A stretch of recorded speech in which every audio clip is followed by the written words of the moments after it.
Hi, this is Shannon. I'm going to do my video on a bias that I have.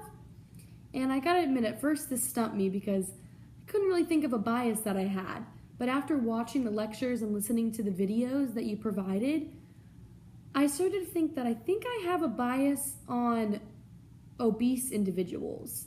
And the reason being is I once had a roommate that was over 300 pounds, and she would constantly talk about wanting to get thin and looking good and how it wasn't fair that she wasn't thin. And I would try to help her work out and eat healthy, and she would never want to take my advice. She would say, I have homework to do, my boyfriend's coming over, I just ate, I don't have time to digest my food. So I'd say, let's just go on a small walk around the block. And she would always just say, no, what about tomorrow? So the next day would come, and she just never wanted to put forth the effort. And I started to get frustrated because I feel like, at least in my experiences, I've had 2 roommates that are in the obese category, and I've tried to get them on a healthy level and try to get them to work out. And they both wanted to at first, but they wouldn't put forth the effort to actually get to where they wanted to be. So I feel like I have a bias towards obese people, as I feel they're kind of lazy. Not all of them, but a lot of them seem like they can fix the problem, but they don't actually want to fix the problem. And I feel like I can overcome this by realizing that every individual is different and they could be going through something mentally.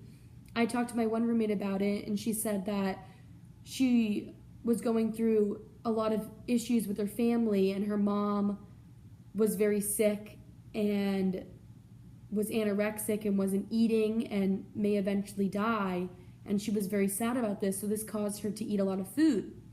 And of course I didn't know that until she told me. At first, I just thought she was being lazy and just didn't want to put forth the effort. And I feel like as therapists, we need to realize that each individual is different, and everyone is going to need different therapy and different ways to get back to how they were. And I looked up a few readings online, and I want to read to you a few things that I found. For the class reading on cultural competence and changing patient-client population, I read this quote: "It's not about getting past your biases, it's more about recognizing them." And in the section on weight bias, it talks about some therapists may say that the patient isn't doing what they're told to because maybe they're not able to do that specific exercise because of their weight. And another says you may not bother giving them the exercises because you assume they're not going to do them or not going to do them properly. And this should not be the case. I also listened to the video on weight bias, and it talked a lot about how individuals don't want to go to the doctor because they're embarrassed because of their weight, and they feel like the physicians may judge them because they're overweight. And I saw this one lady that went into the clinic, and she was saying she made the appointment a whole year ago because that's how much she just didn't want to go to the doctor because she felt embarrassed about her weight. And I also looked up 2 additional readings online, and one was the Journal of Eating Disorders, and it talked about shaming individuals for their body weight does not motivate positive behavior change. If you just keep putting down the patient and saying, they're fat and everything, that's not going to help them. They're just going to feel like they're being judged. So another article I looked up is, it's harder to exercise if you feel judged for your weight. People who feel they're being judged for their weight are less likely to exercise.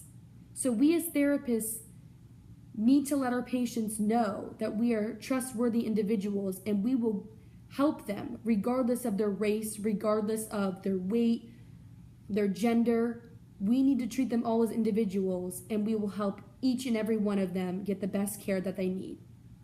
Thank you.